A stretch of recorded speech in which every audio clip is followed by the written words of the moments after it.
Welcome back to Good Day Orlando this morning. So good to see you. I'm Marlisa Goldsmith in for Amy Caulfield. Yes, hey Marlisa, we've had a good week together. It is Friday, the Friday before Christmas, yes. Right? So hopefully people have gotten all their shopping done, but I know the malls are going to be crowded today. I'm Danielle Knox. It's good to see you. You're going to bundle up if you do have to go outside, because aside from the holidays, it seems the forecast is all people are talking about. So let's check in with Storm Team Chief Meteorologist Jamie King this morning. Hey, Jay. Good morning, ladies. Good to be here with you. Now, we've seen this winter system impacting travel all across the nation and creating dangerous low temperatures. A lot of snow, too, a lot of icing. Joining me now to talk about travel during this weather event is Fox weather meteorologist, my good buddy Jason Frazier up in NYC, New York City. Jason, this storm has the potential to disrupt a lot of travel plans. Our airport here in Orlando has kind of been ebbing and flowing in overall traffic. The lines increased and they decreased. But what are y'all seeing weather-wise? Tell our viewers about that.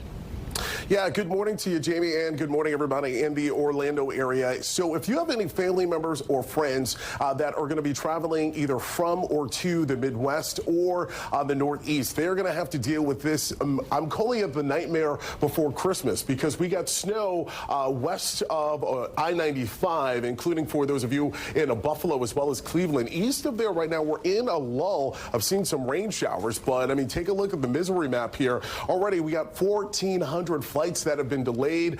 We have nearly 3,300 flights, unfortunately, that have been canceled across the Sunshine State. We're starting to see some of those delays popping up here. But here's a look at all of the destinations that are pretty much impacted. Over in Cleveland, Ohio, 63% of flights are either canceled or delayed. They're impacted by this. Over in Buffalo, about 62%. Over in Akron, 1 out of every 2 flights is experiencing some sort of disruption. And over in the Chicago area, nearly 1 out of every 2 flights also experiencing some disruption. So if you're going to be heading to New York's JFK Airport, you may be experiencing a delay later on today. 95 flights as of this morning are being reported delayed. But the biggest cancellations that we're seeing is popping up over at New York's LaGuardia Airport, as well as over in SeaTac over in Seattle. We're also seeing quite a bit of cancellations popping up, Jamie, for Detroit as well. So it definitely is the nightmare before Christmas. And, you know, Mother Nature, you know, you just got to look up sometimes and say, come on, are you kidding me?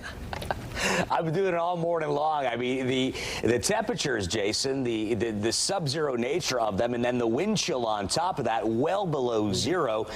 Seemingly 2/3 of the nation just covered and smothered with that. Now I saw the warmest spot tomorrow, Christmas Day, may likely be San Diego, Southern California. So very broad, very impactful system for the continent of the United States this go around.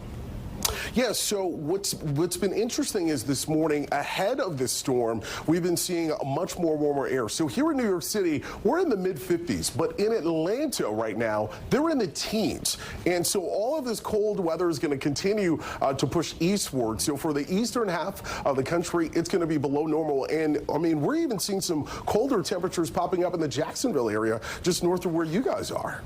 Yeah, exactly. Yeah, and I'm looking at the Pensacola temps now, western Panhandle, Escambia County, down to the upper 20s now. Jacksonville slowly falling. Last I saw, upper 50s there. Tallahassee now dropping into the 40s. So a very dynamic system. And Jason, you mentioned how warm it is in New York City now.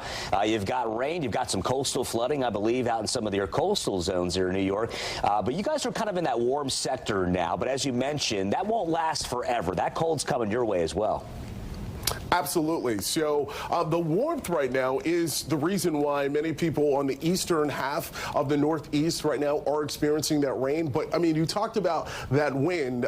Meteorologists, we often refer to this as onshore flow. Whenever you have that wind that is going to be pushing onshore here, and for Long Island, also along the Gulf Coast, or I should say the Gold Coast of Connecticut into Rhode Island, and even the Cape, they've been experiencing some coastal flooding. All of this happening right at high tide. So finally, we're going to see those winds really die down over the next 48 hours. But, you know, Jamie, 70-mile-per-hour wind gusts are possible all the way west as far as Buffalo this weekend.